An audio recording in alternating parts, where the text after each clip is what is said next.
The Talk Station presents Faith Matters, a look at contemporary stories and issues from a faith perspective. While this is a pre-recorded show, we are interested in your ideas, comments, and questions, and we urge you to email them to faithmatters@thetalkstation.com. Give me faith, trust what you say, that you're good and your love is great. I'm broken inside, I give you my life.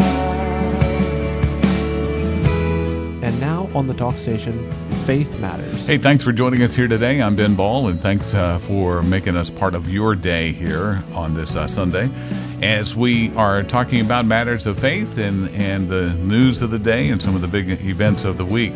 And joining us this morning, of course, is Reverend Mark Woods, who's pastor at Cherry Point United Methodist Church, Reverend Robert Cornegie, associate pastor, Chapel by the Sea in Emerald Isle, and Dr. Ron Monteperdo, political science professor at Carteret Community College. And good day, gentlemen.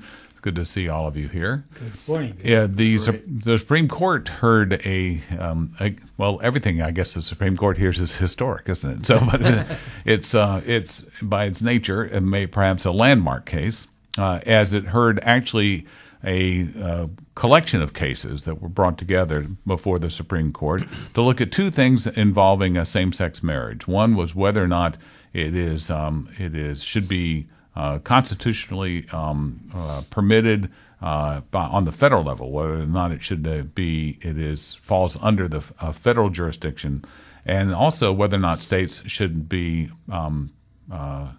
told to accept gay marriages in all their different forms as residents move from one state to another. So recognizing another state's marriage system. So it was two arguments set for about 2.5 hours of debate in the Supreme Court this past Tuesday.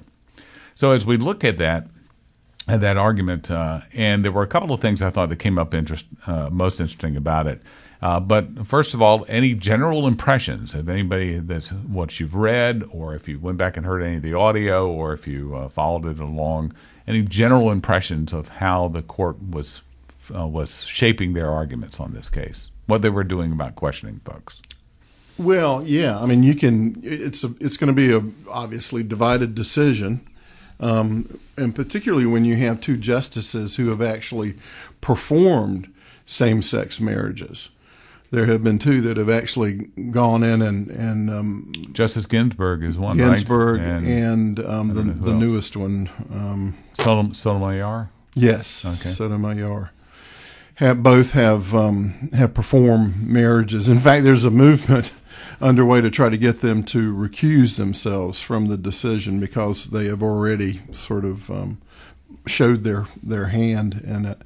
But yeah, it's going to be right down to the wire. We're 2 months out. They've heard the arguments. There was a lot of back and forth on both sides, and as there always is, the Supreme Court reflects the nature of the nation. We're a divided nation on this, and it's pretty much. Some say there's 59 for, and some say it's 50-50, and so others, it's just real close. So, and it's changed pretty rapidly over the last decade. Well, it used to be, David going against Goliath was the battle cry, for this, and now. If the 59% is true, then it's the shoe's on the other foot. Right. Well, David has become Goliath. There were two interesting areas of discussion before I get to one of the articles about reaction and church's reaction to it. Two interesting areas. One was it was Justice Anthony Kennedy that brought up about how marriage has been this particular institution of a man and a woman for, to use his word, for millennia. And are we moving too fast to change something that has been in place in cultures around the world for all of this time? And we're moving too quickly. He raised that question, just not without an answer, really. But it was something I thought was laid it on the table as something that should be considered. It depends on who you ask that would answer that question.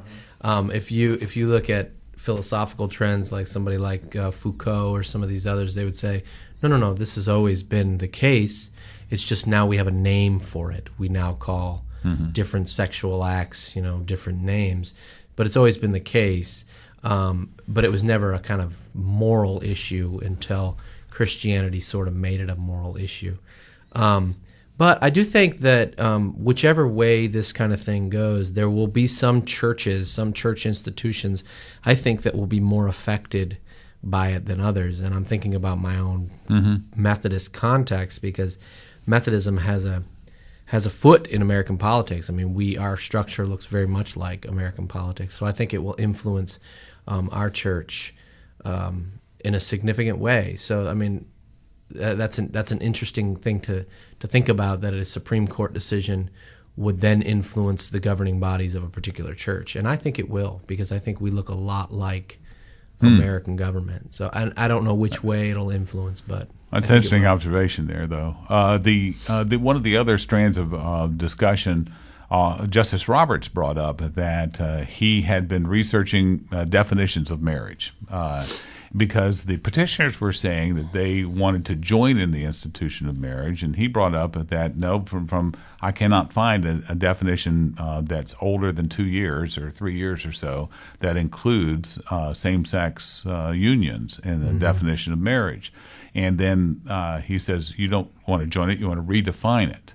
Now he proposed that, except that he has said some other statements as well too that says perhaps the argument is really a sex discrimination argument, which is one of the things he brought up. So all in all, this outlines a lot of the things that will go on now in the discussion among the justices. Meanwhile, churches are starting to say, and some church groups are starting to say, how they anticipate a reaction. A lot of the court watchers anticipate this being a 5-4 decision or 6-3 decision in favor of gay marriage being the law of the land. So churches brace for that. That's the article, the headline in the Wall Street Journal. Churches brace for same-sex marriage rulings, with the outlining what the arguments or when the arguments took place. And then quoting Russell Moore, who we've quoted before here, president of Ethics and Religious Liberty Commission at Southern Baptist Convention, in an interview, he added, if we have a redefinition of marriage across the board by judicial decree, then the church will have a responsibility more than ever to articulate what marriage is in the first place. I think that's an interesting statement. In other words, he's saying, at least for the Baptist Convention, but I think maybe more broadly, that the church has not articulated that very well. I mean, do you agree? Not agree? Or Ron? Well, I don't know about that. First, I have trouble with the United States government telling a church, a synagogue, within certain limits, what it can and what it cannot do. Particularly in this case, when marriage is also a civil affair. And if the court comes out in favor, as I think they will, of gay marriage, then that still leaves open the question of whether a religious institution to whom the idea of same-sex marriage is anathema has the right, on the basis of its belief, to not participate in that marriage ceremony. Now, that's not going to solve the real problem, which is that, the cat's out of the bag. And churches now have got to come to a position on that.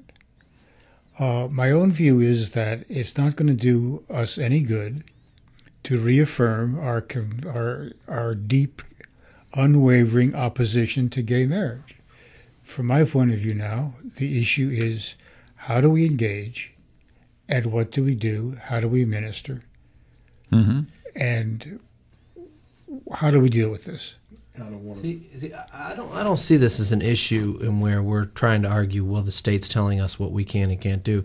The state in North Carolina, if I'm not correct, doesn't tell me which ones I have to do, but any marriage I do has to be sanctioned by the state. It is illegal for me to provide a wedding ceremony at Cherry Point United Methodist Church unless the state says you can do this.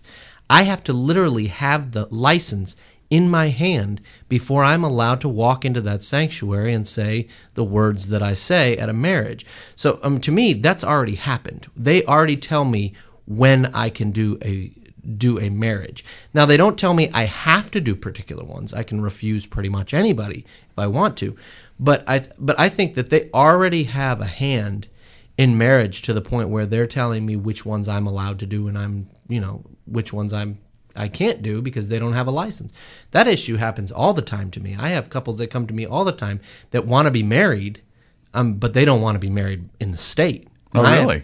And I have to say, no, I physically, I would have to break the law, and so I think that that's not the issue for me. The issue isn't the state telling me what to do. They've been doing that since that was on the books, which I don't remember when it was on the books, but it was there. So they always have a hand in marriage. You know what I mean? So the issue then becomes something different. I'm not sure exactly what that issue is. I don't think this is a religious freedom issue at all on some level. In this article, it says, this month a group of more than 30 religious leaders, including a Muslim imam, a Mormon bishop, Archbishop Joseph Kurtz, the president of the U.S. Conference of Catholic Bishops, signed an open letter to public officials urging them to respect the beliefs of those who oppose gay marriage. We'll get into that a little bit more in our next session here on Faith Matters on the talk station, FM 107 and AM 1240. You can send us emails to faithmatters@thetalkstation.com.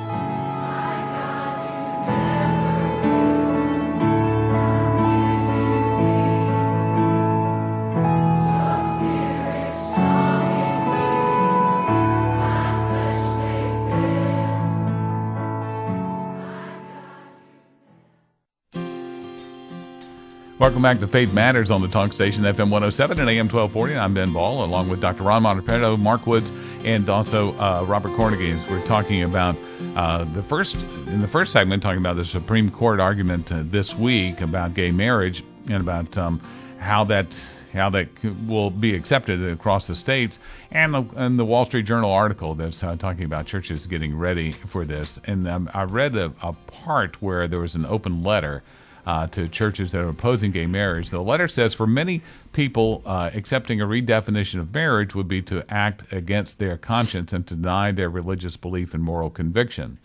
In Michigan, where gay marriage is illegal, the Roman Catholic Church is running television ads this week honoring traditional marriage. The Church's 7 dioceses in Michigan are celebrating a year of activities to provide a precise understanding of why marriage between one man and one woman is important for families, according to its website. And they're encouraging people to be part of that conversation and their churches. Mark, the Catholic Church makes their stand pretty clear on this. So other churches have argued and gone in lots of different ways. Mm-hmm. Yeah, well, I mean, the Catholic Church makes a statement on this because marriage is a sacrament for the Catholic Church. I mean, that's a very different theological category. It is the very sign, the physical sign of God's grace in the world by which we find salvation, if you will. Mm-hmm. And so for them, this is a very serious issue. Most of our Protestant churches are not going to say that marriage is a sacrament, and so it takes it on a different level. I mean, it's a kind of means of grace, but it's not up there with communion or baptism or Eucharist and baptism. But it's argued on a tradition level. I think I think that's probably right. Ron, go ahead. Well, as much as I admire the facility of your mind on this. I like how you preface that. What you've done is sidestep the issue. If it's a sacrament, then shouldn't that sacrament be available to everybody? And why is it not available to everybody? I'm just making a hypothetical argument here. If it's not available to everybody, it's because of social custom, it's because of convention, it's because of all of those things, and it takes us right back to where we were. Excuse me. It takes us right back to where we were. Yeah, well, I think this to me is a much more interesting argument than the arguments that are being made at the Supreme Court, only because I guess we do theology, right? Right. And so the argument over it being a sacrament, it being a means of grace, that argument seems a little bit more tenuous and exciting, I think, than the argument over religious freedom or something like this. I think that's one way of getting at it. But if you're really going to argue for or against, you've got to figure out how does marriage function theologically? How does that function theologically? And I'm just not sure that we Protestants, and when I say that I mean Methodists, we have the language, or at least that we've done the work of telling what marriage does theologically. I suppose it goes back to the question, is the theology of marriage a function of the economics of marriage? Mm-hmm. Or is the economics of marriage determine? Mm-hmm. Okay. Well, interesting debate. Let's get off it. That's right. Well, the fact is, marriage precedes the church. It wasn't developed by the church. Marriage, like the self-evident laws of logic, was there. It was the first act, really, of putting mankind in this relationship with God, putting them together. And so there is from the origin of life with God in the biblical position. It's that it has existed from that time. And so, now we have come along and tried to codify it and make all kinds of different things about it, but it exists. It exists. It has existed prior to what the church has done, that union of one man and one woman. You have to reject that concept to go into another direction. You literally have to change the meaning of the word of that union between one man and one woman, which we call marriage in the English language. But you're redefining a something that exists in and of itself. It has meaning. And so I think that's where the big argument in the court is, and that the justices are struggling with that argument. We'll get to that in a little bit too. I have something else to add to that, but Ron? Just one, I hope not mischievous comment. That means it is. Certainly,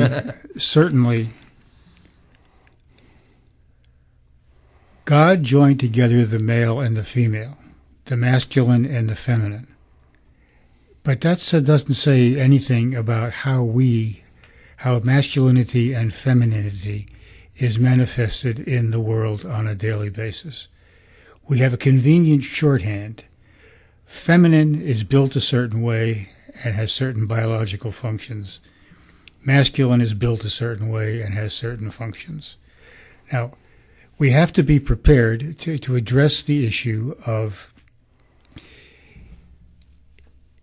is it a man and a woman with all that implies, or is it the union of masculine and feminine, which together makes a whole? Grace is the way that we become whole. That's why I believe it is a sacrament. It is a question of what? How do you define male? How do you define female? I think that is a question that must be addressed, not just theologically, but must be addressed as from the point of view of the development of history and sociology and anthropology and all of those other things. And we aren't prepared to answer that argument, other than with a blanket assertion that this is what God did and this is how it was and how it wasn't. And I think to the extent that we fail to do that, I fail to do it, that we're not doing ourselves we're not doing the world any great service. Well, to me, the fact is, as Christians, we have to speak with a clear tone, and I think the tone is that the foundation of the relationship between the human beings and God is founded in this unique union of the male and the female. God made one man, and from him produce the female part. And so, you can theologically, I think that's the only sound argument we have. One of the interesting things that was brought up in this argument, it was also brought up about polygamy, which the petitioners for these want to approve same-sex marriage jumped right in and said, "Oh, no, this wouldn't involve." But I don't quite see how that the arguments that were being presented stave that off. If it's going to be redefined in this other way, how does that stave off the further definition? You have to kind of test drive that logic, don't you? You have to kind of say, what are the consequences of that idea that there are no boundaries to it if it's a union between two persons rather than a man and a woman. Then why is there a limit on two persons? Why is there a limit on any of these things? That's just a cultural norm. Well, the argument there, again, this is separate really from our theological argument, but the argument was about what is the interest of the state here, and that the interest of the state did not extend to that kind of relationship. So that was interesting. Yeah. But yet, which is the parenthetical addition to that. In the meantime, you've had churches, and Franklin Graham is one who has led with some others who've said they will act in civil disobedience to any Supreme Court order affirming gay marriage. I don't know what that means exactly. What that would mean, it says we will not obey it. Does that mean if as you said, Mark, it's basically understanding among pastors now is that they decide who they do and do not marry. Yeah, I think the law is we don't tell you who you can marry, but we tell you who you can marry. Does that make sense? Right. Meaning I can refuse any, but if I'm going to do one, it has to be sanctioned by the state. So the basic law is we can't tell you who to marry, but we can tell you when you're going to marry, whether you're allowed to marry this. Who is permitted. Right. And so civil disobedience, I think it was, I don't know exactly, and I would never try to put words in Franklin Graham's mouth because they'd be opposite from what he would say. But he probably is suggesting if they say you have to marry gay couples, same-sex couples, then they will not do that. They just will flat say, no, I will not perform that marriage. But right now, they don't tell us who we can. A man named Matt Staver, who's the founder of Liberty Counsel, in this article that's also quoting some others as well about this idea of civil disobedience. He said, once same-sex marriage is elevated to the level of protected status, it will transform the face of society and result in the beginning of the end of Western civilization. Hyperbole here? I'm sorry. I laughed. That's doomsday. I mean, that's what we Mark we is usually much too go polite. to. That's patent nonsense. Well, we always do that. We say, if we change this, everything, you see the signs. I see them in Havelock all the time. If you vote Democrat, it's the end of Western civilization. If you vote Republican, our society's going to fall apart. And I don't know. I just don't find that very convincing. Well, hyperbole is a literary device to make a point. Right? We do it all the time. Yeah, we do. So conservatives can use hyperbole as well as liberals. So but there are foundations of society. I think that's his argument, that there are foundations of society, and that by doing this you weaken the foundation of the society. All right, we'll go more coming up in a moment here on Faith Matters on the talk station, FM 107 and AM 1240.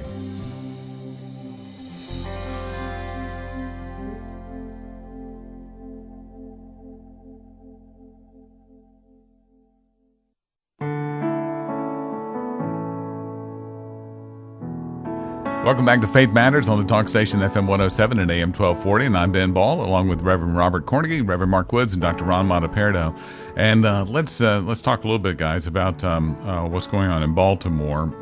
And this has gone beyond any simple recitation of facts of a particular case, but has triggered some other interesting responses. I'm looking at an article That was from getreligion.org is the website, and it's been quoted in some other places as well by Terry Mattingly, who is normally a religion beat writer, and he's talking about the frustration of living on the edge of Baltimore and observing this as a reporter, but also as a religion beat reporter. And he talks about the pastors who have come out into the streets of Baltimore as the protests have been going on.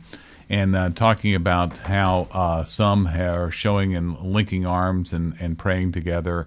The one paragraph mentions from the Baltimore Sun. It says church leaders took to the streets to intervene in the violence, to call for calm and pray for peace.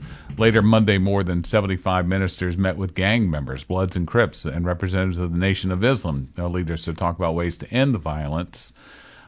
This has been an episode among a series that have happened over especially the last month or 18 months or so, or last year, 18 months, that have been centered around police violence, but it seems that there's something more.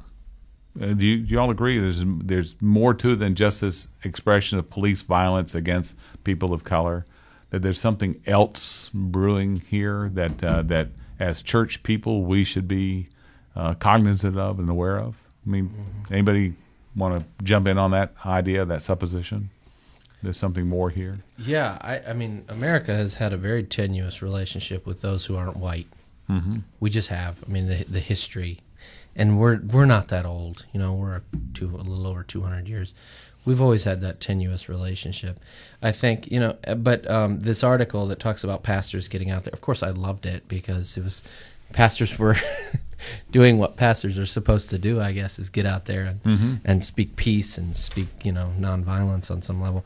But yeah, I think there's a lot going on here that's not just, it's turned into just kind of two sides and we fight each other. But our minds do that to make things more simple. We like to just break it into two things. You're either for us or against us, that kind of language.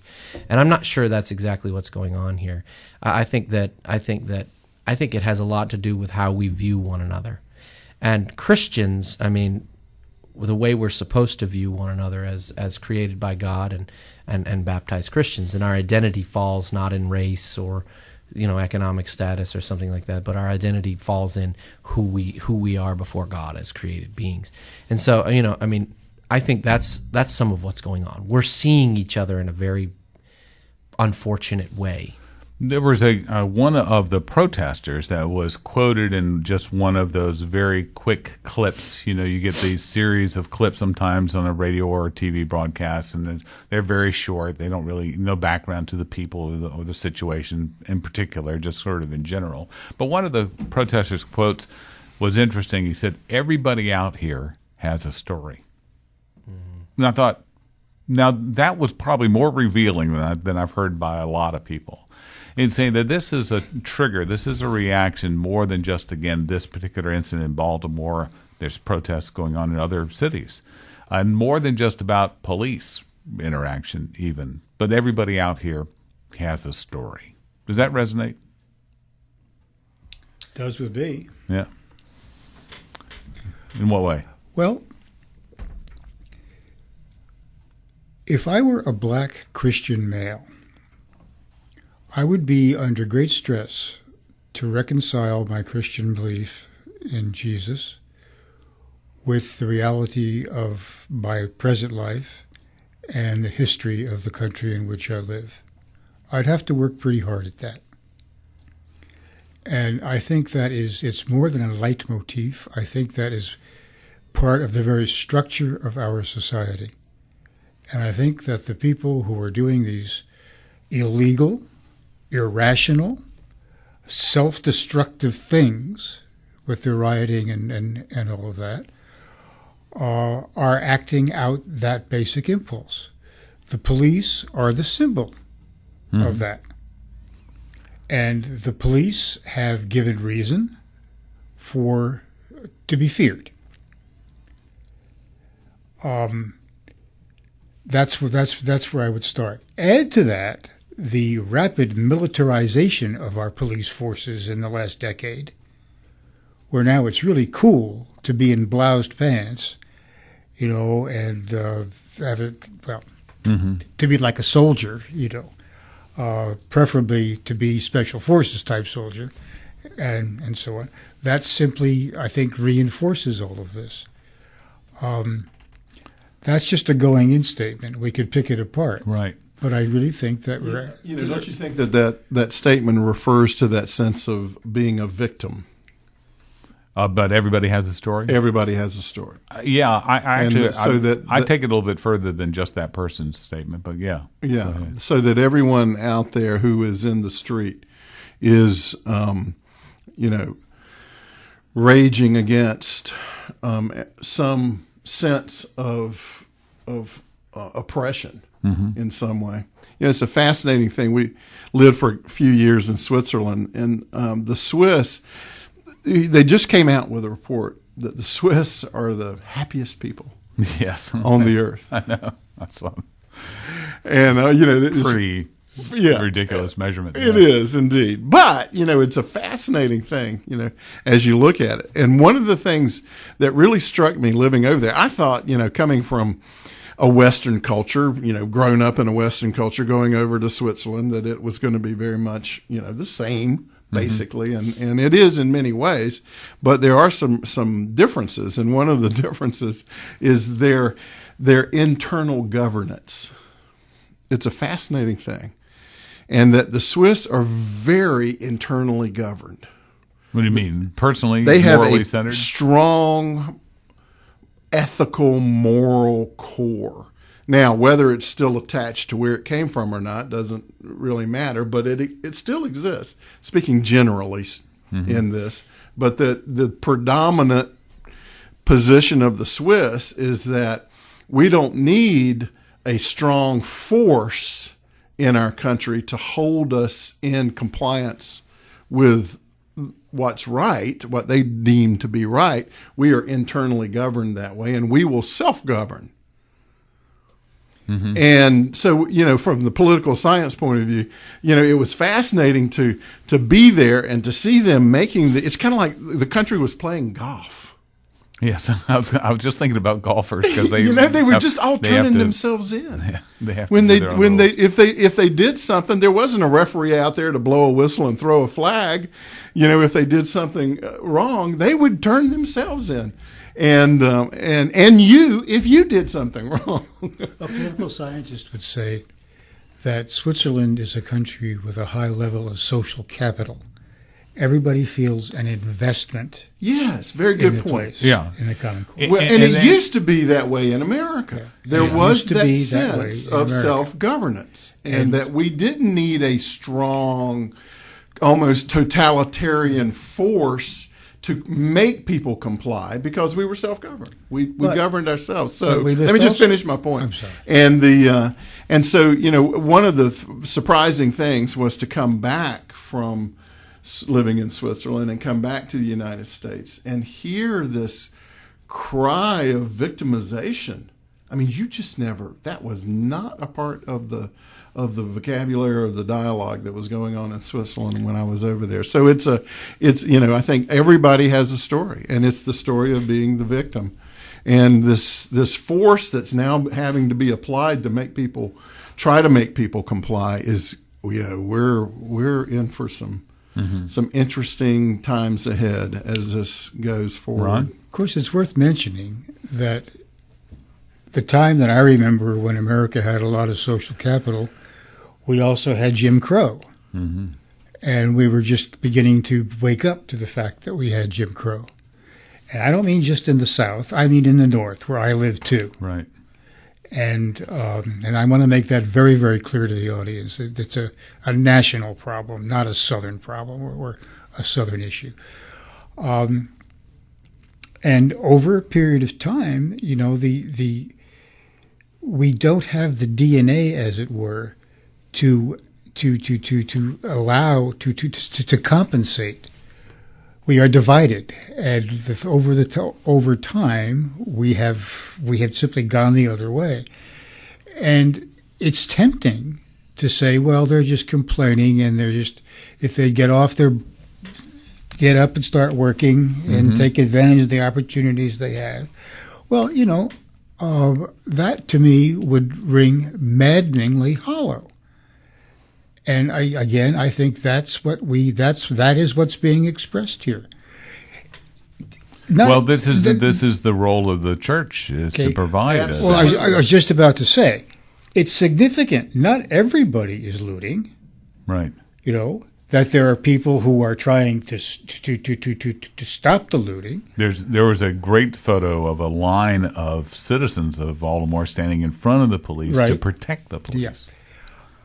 And so, the church and the pastors are out on the street, which is exactly where they should be. And I would hope that that congregations would begin the dialogue and would begin to raise these issues, and so on and so forth. So it's not hopeless by any means.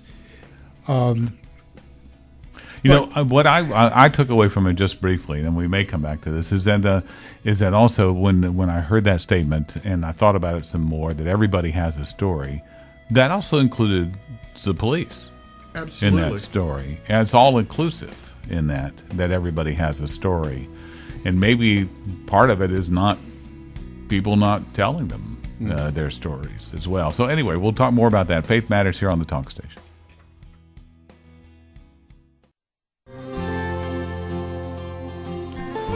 Welcome to our final segment on this week's edition of Faith Matters here on the Talk Station. I'm Ben Ball, along with Dr. Ron Monteperdo, Reverend Mark Woods, and Reverend Robert Cornegie. We were talking in the last segment about Baltimore as a trigger, as a flashpoint for discussions not only about race, but other things. It's just going off on a statement that was just one of the passing, really less than 3-second statements that was made on some collage of interviews that says everybody out here, and this guy was talking about people protesting. Everybody out here has a story, and I think that's universal. And Ron, you were kind of telling a story that as well that this is true, but they may share more similarities. This stories may not be all that different. I think the stories probably are not all that different. And the trouble is when we try to create the categories of things that they share in common, it becomes very, very abstract, and it becomes very difficult to pin down, and it can become very emotional, like things like alienation or things like lack of opportunity, lack of education. And we deal with these generalizations that don't enable us to do very much with them. But yeah, it would be very good if we all sat and listened to our stories and listened to the stories and spoke clearly about what it is they have in common. Back at the core, what they have in common. Because I think the church has a role here to talk about the story, and the story of humankind, and the story of being fallen people, and that as creation we share that.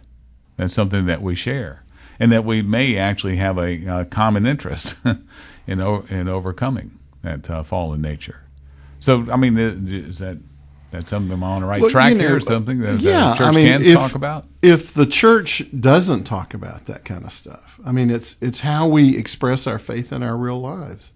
And if we don't, we do it by model, of course. We live out our faith, and that's the freedom of expression of our faith that we're to take into the marketplace of ideas, but we're also to be able to speak about it and what it means to be where you are in the society as a whole, and what is the role of the church in that is to be peacemakers. So we have to be on the streets. We have to be out there and encouraging it, and at times like that mother that went out and got her son, and said, "What are you doing out here?" and got him. And of course, her thing was she didn't want him to get killed in the conflict. I mean, she was protecting. And so part of the church's role, I think, is a protective role to try to quell the expressions that get out of hand. Yeah. It is. I also think, though, that the church's role is a prophetic role sometimes. That when there is injustice, when there is oppression, it needs to be called out. And I think a lot of the times the churches have been silent on this, and pastors have been silent, because the prophet is never somebody who's liked. You know what I mean? The prophet is always taken out into the wilderness. And so I think there's both that role. There's both the role of we're peacemakers, but there's also the role of sometimes, there is injustice. There is racial injustice. I mean, our country is, we're founded on that. And so we have to kind of recognize that. And I think the more, if we don't recognize both those roles of the church, the peacemaker and the prophet that calls out injustice, that we're just going to leave one of those sides out, and that's just going to fuel the fire on some level. It's just going to fuel these kinds of things. So I think it can be both for the church. I hope it will be both for the church. Last week at this microphone, I said, I made a comment to the effect that the church has been overtaken by our culture. And I would reaffirm that today. And I think, in line with Mark's comment about the church's prophetic role, is that the church must stand outside culture, and the church must be a constant critic of culture. And I think that every day we as Christians have to raise that issue, and we have to think about the Sermon on the Mount, and we have to think about our great scriptures and the great truths that have been revealed to us. And and until that happens in some convincing way, we're going to have more of this. But the church has its power in that, though, and its role in the marketplace of ideas when we approach it confessing our own sins. Right? This is again. I'll go back to the old historic idea of calling for days of prayer and fasting. That was part of that, was your confession, and from that confession, we have the slate essentially clean to be able to offer that critique. Well, that's not inconsistent with what I just said. I don't think. Right. Yeah, so, we as the church are to be those who bind up the broken, heal the wounds, bind the brokenhearted, or minister to the brokenhearted. And they're brokenhearted people. I mean, they're people falling through the cracks. There's no doubt about it. There's societal injustice. There's no doubt. There always has been. There always will be. The church has been incredible at different times in the history of the church at helping do that. And, but we constantly, each generation has to go through this process of coming up and rising up and being that balm of Gilead, that reaches out to those that suffer. And so, I think what we're seeing in this is fascinating. This is the black church in that community where they're mainly focused, is the one that's getting out there. Right. And doing it. Now, there are others coming in from other places now, but that original first responders on the ground group was the community churches of that area. 75 ministers right there. Well, 75 plus all their congregants going out there as well. So there was but if it bleeds, it leads. You just don't see that stuff. The media doesn't play that up. But there is a incredible grassroots response to this. And the question is, a lot of this has political connotations as well, and so how do you move some of those parts of the puzzle around into the proper place? So it's going to be fascinating to see what happens on the inner city. Yeah. Well, when I say that everybody has a story, I think for a lot of those policemen, they wake up and they wonder whether or not they're going to come home that day. They've been tasked with a role that other people either aren't gifted or do not want to take on, and that becomes a very very difficult place to come from, to start from, with your existence into your day. Well, when you hear in the news that there's basically a guerrilla movement, if you will, to attack policemen. Then, now how true that is or not, I don't know. But that's some of the stuff that's going out there. And so, if I was a policeman going out, I would be extremely careful about the process. Black men say the same thing, that when they wake up, no matter who they are, right, they're worried about that day. So I think what that suggests is we have both sides here that are viewing each other in a way that is just not very helpful. We're viewing each other in a way that's just not helpful. And I think that everybody has a story. But it's a shared story there. Yeah, no, I think that's right. I think that everybody has a story suggests that maybe, and of course I'm going to suggest a Eucharistic model, which is, the first thing we do when we come to the table of God is we confess our sin. We say, glory to God, we're forgiven. Now let's sit down and eat together. You know what I mean? And I think that's perhaps a better way to view each other than the way, we racially usually view one another. I think the Eucharist could actually speak to racial injustice, and on both sides. I think part of the frustrations of someone who would make that kind of statement, and others as well, is that we do a lot of talking, but we do a little talking at, and much less talking with. But also, where are the quote solutions going to come from? Mm-hmm. And this, and will there be another story? Will there be another story that supplants this, pushes it back to the back pages, takes it off the headline, and it'll be a forgotten story? That's what I think. Some of the frustrations around the country, while there have been some other protests around the country, is that they feel that they have a story too. It's not just in Baltimore. So what do we do again? And we often talk about the church as being a place where we should encourage this kind of dialogue or talking to one another. Perhaps the church also, part of the Eucharistic liturgy, is there's a moment where we're all just quiet right after we confess. We confess our sins, and then we be quiet. And perhaps the church needs to become a place where we listen to one another, or we just don't talk as much as we usually do. Mm-hmm. And so and maybe that's part of what's happening when my children don't listen to me, or when I don't listen to my children, and they're like, Dad, mm-hmm. Dad, can you look at this? Dad, can you look at this? It gets louder and louder mm-hmm. and louder until I either snap or they snap. And I think that we're seeing some of that. We're not listening to one another. And so it breaks out because we're not listening to one another. And we need to find a place where we can listen to one another. Thank you for joining us today on Faith Matters on the Talk Station, FM 107 and AM 1240. You can email us, faithmatters@thetalkstation.com, and we'll have another episode next week.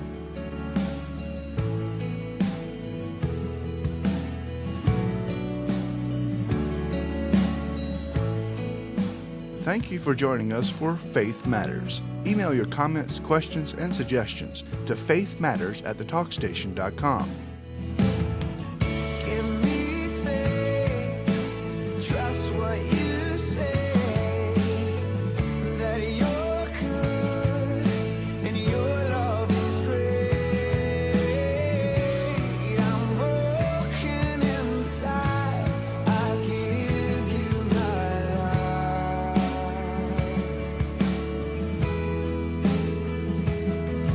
Give me faith. Faith Matters is a production of the Talk Station.